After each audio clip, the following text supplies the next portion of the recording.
The penthouse over Manhattan glows with city light, but the rooms feel colder than a holding cell. Evelyn Ross sits on the sofa with a fever still burning through her bones. Her wristband from the clinic is hidden under her sleeve, like a shame she is tired of explaining. In her hands is a thin stack of paper. Divorce papers. It is their 3rd anniversary tonight. It is also the night she sat alone in an urgent care chair, shivering while an 4 bag dripped above her head. She had texted Samuel Walker once, then twice. Then she stopped, because silence answers faster than any message. At 3:07 a.m. The lock clicks. Samuel steps in, tall and perfectly pressed, smelling faintly of whiskey and a stranger's perfume. He does not look at her. He does not ask why the living room lamp is still on. He loosens his tie while walking past her, as if she is a piece of furniture the building came with. Evelyn stands. Her knees wobble, but she keeps her voice steady. Samuel, we need to talk. He pauses by the bedroom door. His eyes finally move to her face, not with worry, but with irritation, like a meeting request that showed up at the worst time. It is late. It is our anniversary. The words scrape her throat. I was sick today. His gaze flicks to the papers in her hand.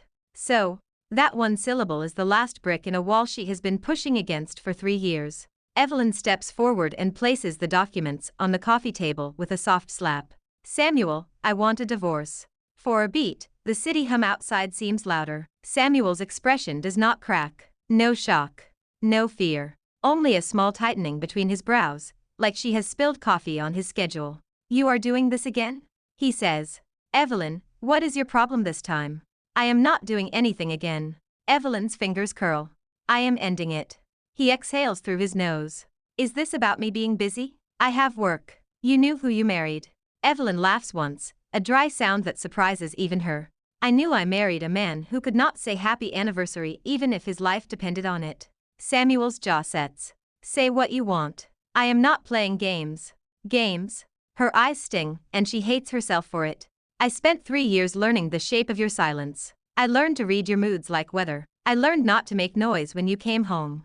I learned to smile when you forgot every date that mattered. I learned to stop asking for the bare minimum, because you looked at me like I was asking for your organs. He looks away, annoyed. Evelyn. She does not stop. I sat in a clinic today with a 102 fever. The nurse asked if my husband was coming. I said you were on your way. I lied so many times it started to feel like breathing. Samuel turns back, eyes flat. You want sympathy? You are not a child. Take care of yourself. The sentence lands like a slap. Evelyn's hands shake. She wipes at her face, furious that tears exist at all. I did. I took care of myself. I took care of you too, Samuel. I cooked for you, even when you never sat down. I waited up, even when you never came home. I bought gifts you never opened. I tried to talk, and you told me, do not bother me. A memory flashes in her mind, clear as a bruise. Her birthday, a small cake on the counter, her dress, the way he walked in and said, I am tired, and went to sleep without looking at the candles. Another memory. Her hands in dishwater, the sound of his phone ringing, and his voice, soft for someone else, warm for someone else.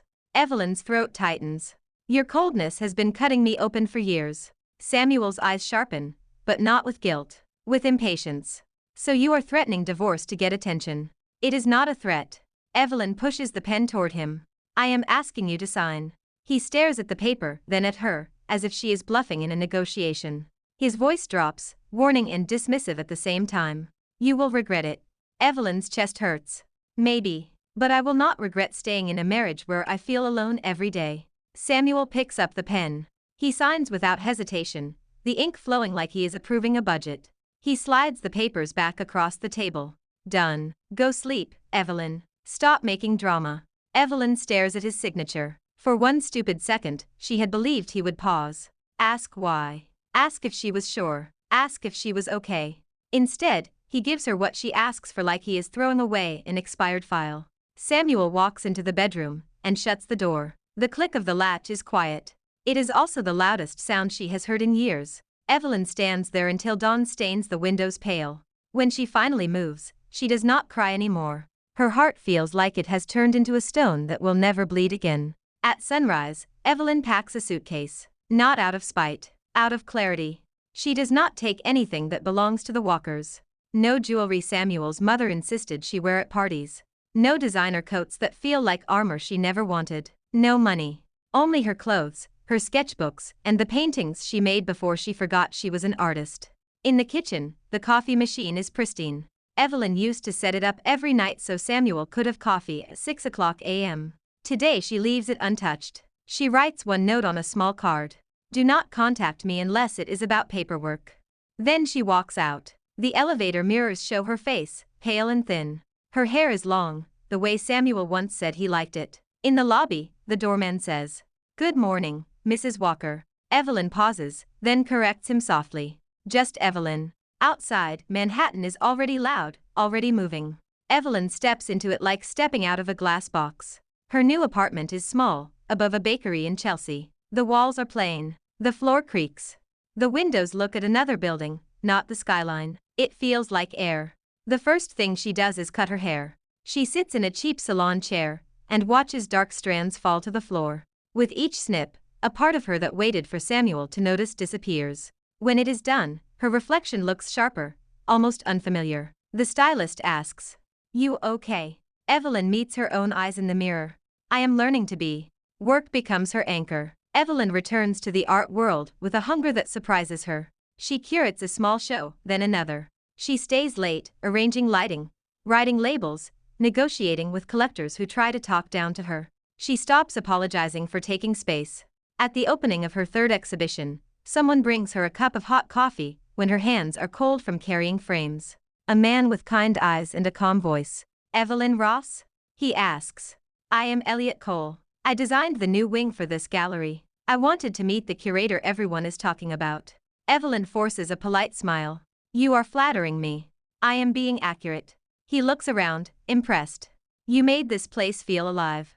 She hears sincerity in his tone, not strategy. It makes her cautious. Elliot does not push. He simply stays near her, stepping in when a drunk patron leans too close, offering a quiet joke when she looks overwhelmed. Before he leaves, he hands her his card.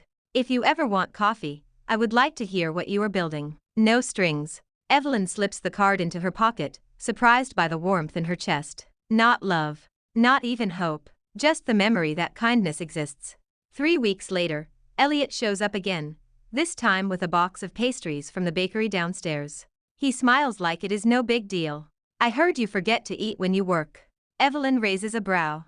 "And who told you that?" He gestures vaguely. "Rumors. Also, you look like you have lived on espresso for days." She should be annoyed. Instead, she almost laughs. Meanwhile, Samuel's penthouse stays immaculate and empty. The staff comes and goes. The fridge is full, but nothing is warm. The closet is full, but nothing feels like home. For the first week, Samuel does not notice the difference. He works. He travels. He closes deals. He tells himself divorce is clean, efficient, necessary. Then one night he walks in at 1 o'clock a.m. and reaches for the kitchen light. It does not turn on. He stares, confused. Evelyn used to replace bulbs before they died. He opens the fridge and stands there, staring at perfectly arranged groceries. No leftovers. No labeled containers. No soup ready for when he pretends he is not sick. He goes to the closet. His shirts are still there, but they are wrinkled. He touches the fabric, annoyed at the small imperfection, then annoyed at himself for caring. In the bedroom, the other side of the bed is made, but it looks like a hotel. Clean. Meaningless. He tells himself it is nothing. He tells himself he is relieved. He tells himself the quiet is better. But in the dark, with the city light leaking through the curtains, Samuel feels something he refuses to name. Hollow, like the world has been rearranged without his consent. His assistant, Marcus Bennett, notices first. Samuel misses calls he never missed. He stares at the same line on a report for too long. He snaps at staff for trivial mistakes, then grows silent afterward. Marcus clears his throat carefully one afternoon. "Sir, do you want me to arrange dinner?" Samuel does not look up. "I am not hungry." Marcus hesitates. "Mrs. Walker used to." Samuel's eyes flash, sharp and cold. "Do not say her name." Marcus shuts his mouth. But the name stays in the room like a ghost. Evelyn. 3 months after the divorce, the Walker Financial Group sponsors a charity gala in Midtown. It is the kind of event where people pretend to drink for the cause, while they trade power like currency. Samuel arrives in a tailored suit and a controlled expression. He is the face of money, the man people fear and admire in equal measure. He should feel untouchable. Instead, his eyes scan the crowd with a restless impatience. He tells himself it is habit. He tells himself it is nothing. Then he sees her. Evelyn stands near the center of the ballroom, in a deep wine dress, her hair short and elegant, her posture straight. She is smiling. Not the careful smile she wore at Walker dinners. Not the polite smile she used to manage around his mother. A real smile. Right. Effortless. Alive. And the smile is aimed at a man beside her. Elliot Cole leans closer to say something in Evelyn's ear. Evelyn laughs, and the sound punches Samuel in the chest. Elliot lifts a hand to adjust a loose strand of her hair with a tenderness that makes Samuel's vision narrow. Samuel's fingers tighten around his glass. The ice clinks. Someone says, "Mr. Walker, wonderful to see you." Samuel does not respond. He watches Elliot offer Evelyn a drink, then take it when she shakes her head. He watches Elliot place himself between Evelyn and a man who stares too long. He watches Evelyn accept the protection without flinching, like she trusts it. Samuel's throat goes dry. He remembers Evelyn coughing in bed and him saying, "I have meetings." He remembers her waiting at the window like a habit he never questioned. He remembers her saying, "Please, just come home." And him replying, "Stop being needy." Now she is home somewhere else, in her own skin, with someone who looks at her like she matters. Samuel moves before he thinks. He crosses the ballroom in a straight line, ignoring greetings, ignoring cameras. When he reaches Evelyn, he grabs her wrist. "Evelyn," he says, low and urgent. "Come with me." Evelyn stiffens. Her smile vanishes so fast it is like it never existed. She pulls her hand back, controlled and cold. "Mr. Walker, we are divorced. Do not touch me." Samuel blinks at the distance in her voice. He has never heard her speak to him like that. It is terrifying. Elliot steps forward, calm but firm. "Sir, you are making a scene." Samuel's eyes flick to him, then back to Evelyn. "I am talking to my wife." Evelyn's gaze does not waver. "I am not your wife." Samuel's chest rises sharply. "You cannot just show up here with him." "I can," Evelyn says. Her voice is even. "I can show up anywhere I want, with anyone I want." Samuel's jaw tightens. "Are you dating him?" Evelyn gives a small laugh, not amused. "Why do you care?" The question slices deeper than any insult. Samuel opens his mouth. No answer comes out that does not expose him. Elliot's tone stays polite, but his eyes are steady. "Evelyn is free. If you have business matters, contact her lawyer. Otherwise, leave." Samuel looks at Elliot's hand near Evelyn's back, protective. A heat rises in Samuel's veins, sharp and ugly. He leans closer to Evelyn. "Is this revenge? To make me jealous?" Evelyn's eyes flash. "Jealous? Samuel, you did not even notice I was dying in a clinic chair." Samuel flinches. Evelyn continues, each word clear. "You signed the papers like you were canceling a subscription. You do not get to look at me now and act like you own me." Samuel's voice drops, strained. "I made a mistake." Evelyn's expression does not soften. "That is the problem. I was never a mistake to you. I was an accessory." Samuel swallows, his pride cracking in tiny lines. "Evelyn, please. Come talk to me. Just 5 minutes." Evelyn looks at him like he is a stranger who interrupted her night. 5 minutes is what I begged for over 3 years. She turns away. Elliot offers his arm, and Evelyn takes it. Samuel stands there, hand empty, watching them walk away together. For the first time in his life, he feels panic without a plan. He feels loss with no leverage. He feels the truth settle in his bones. He let her go, and the world did not stop. It moved on without him. The morning after the gala, Samuel drives to Evelyn's gallery. He arrives before opening, standing on the sidewalk like a man who has never waited for anything in his life. When Evelyn shows up, she pauses. Her expression is guarded, her shoulders set. Samuel steps forward quickly. "I want to talk." Evelyn reaches for her keys. "There is nothing to talk about."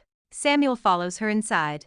"I was wrong. I treated you terribly. I did not understand what I was doing." Evelyn's laugh is quiet and bitter. "You did not understand ignoring your wife for 3 years would hurt her?" Samuel's throat tightens. "I thought you were strong. I thought you could handle it." Strong is not the same as unbreakable. Evelyn turns, eyes sharp. "And love is not supposed to be something you endure." Samuel pulls a small box from his pocket. Inside is a necklace, expensive, sparkling, the kind of thing his mother would approve of. "I bought this for you. For our anniversary." Evelyn stares at it, then at him. "Did you buy it before or after you signed the divorce papers?" Samuel freezes. His silence answers. Evelyn takes the box, closes it, and sets it on the counter like it is a piece of trash. I do not want your gilt jewelry. Samuel's breath shakes. I can change. Evelyn does not look impressed. Change for who? For me, or for your ego because you cannot stand losing? The question hits him where he has no armor. Samuel tries again, voice rough. I miss you. Evelyn's eyes flicker, just for a second, with something human. Then it is gone. You miss convenience, she says. You miss the house running smoothly. You miss being taken care of without earning it. Samuel steps closer. I miss you, Evelyn. Not the food. Not the organized files. You. Evelyn's hands shake. But she keeps her posture upright. You did not miss me when I cried in that bedroom. You did not miss me when I stopped talking. You did not miss me when I stopped asking. You only miss me now because I am not yours anymore. Samuel's voice breaks. I was blind. Evelyn opens the gallery doors. A staff member walks in, confused to see Samuel Walker standing there like a man lost. Evelyn keeps her gaze on Samuel. Leave. Do not come back. Samuel does not move. I will keep coming until you hear me. Evelyn's jaw tightens.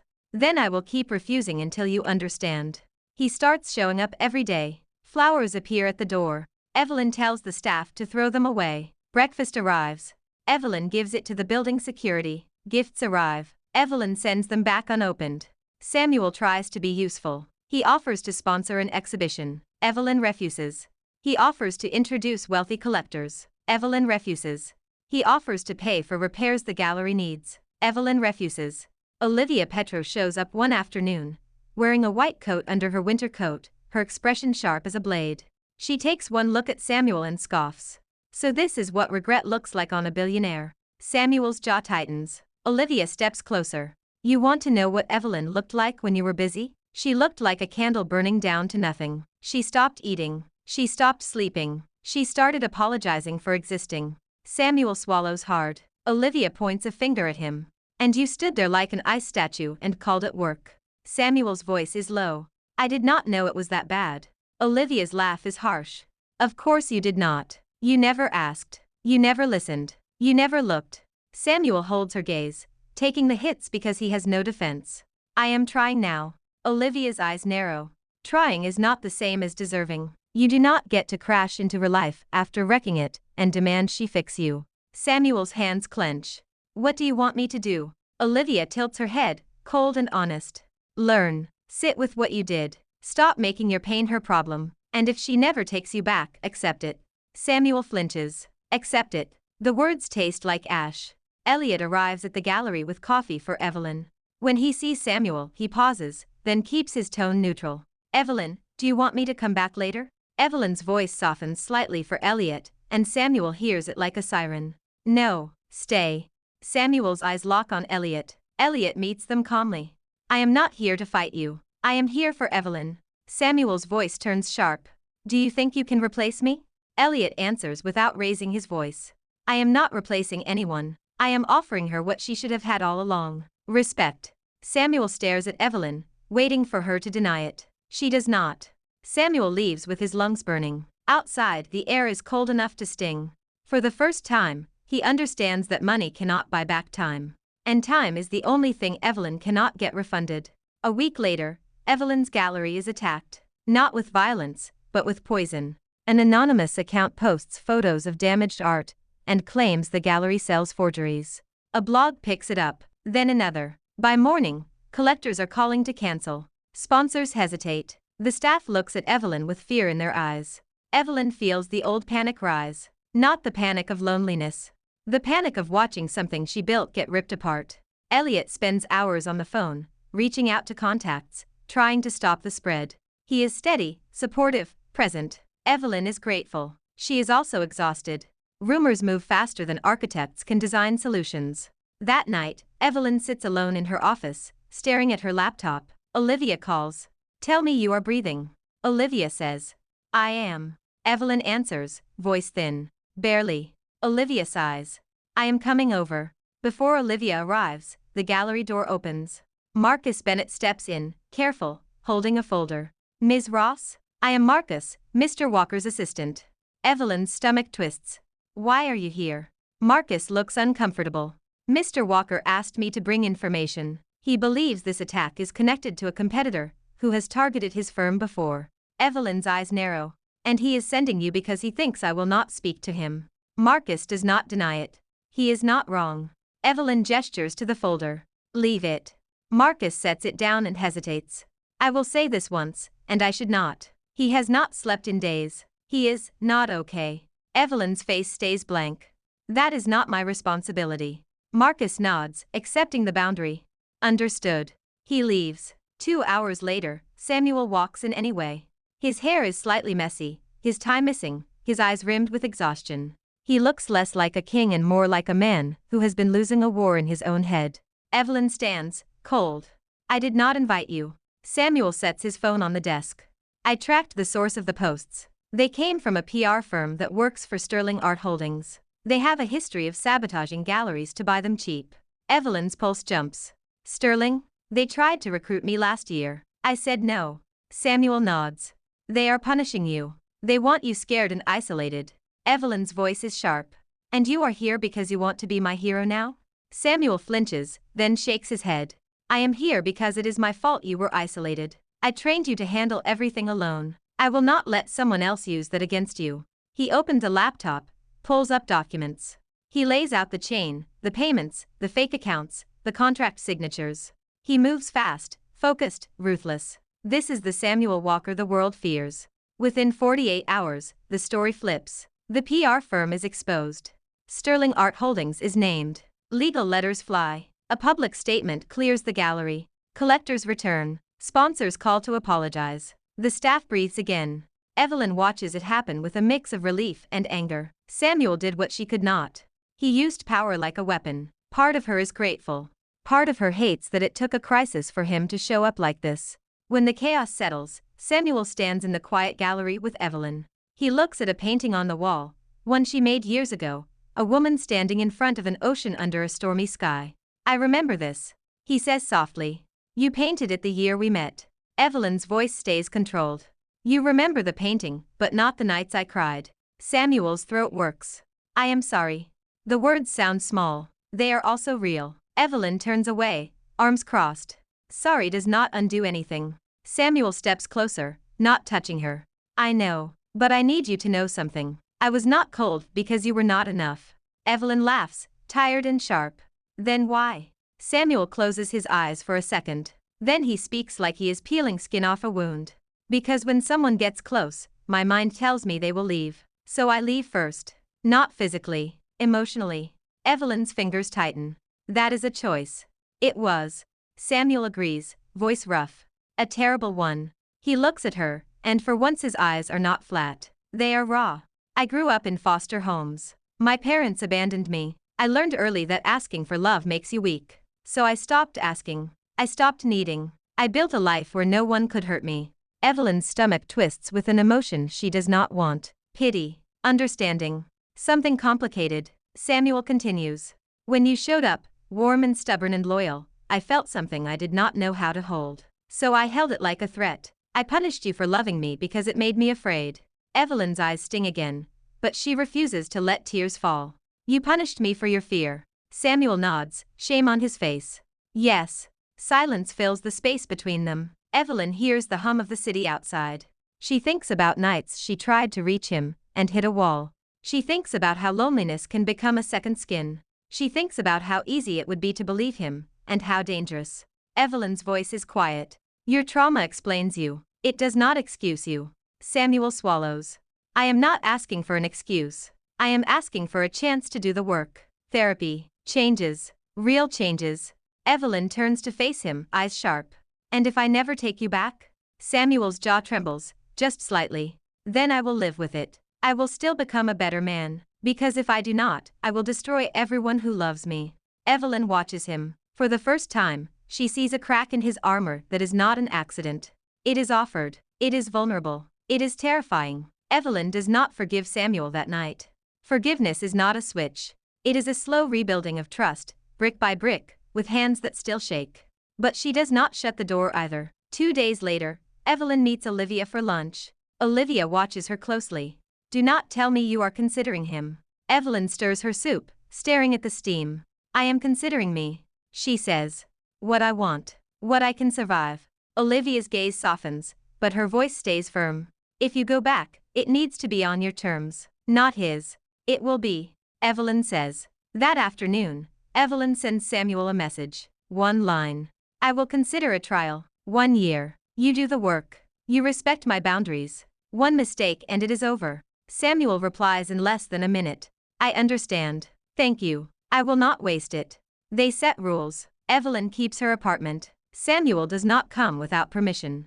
No surprise gifts as bribes. No public pressure. No using power to remove Elliot from her life. Respect means letting her choose. Samuel starts therapy with a specialist Olivia recommends. At first he hates it. He sits in a room and realizes silence does not protect him there. He learns words he never used. Abandonment, attachment, control, fear. Some nights he calls Evelyn just to say, I am going to sleep. Evelyn does not always answer. Sometimes she lets it ring. Sometimes she picks up and says, okay, good night. It is not romance. It is rebuilding. Elliot watches it happen from a careful distance. He does not accuse Evelyn. He does not guilt her. He simply tells her the truth one evening after a show. I care about you, he says. But I will not hold you hostage to my feelings. Choose what keeps you safe. Evelyn's eyes sting. Thank you, she whispers. Elliot smiles sadly.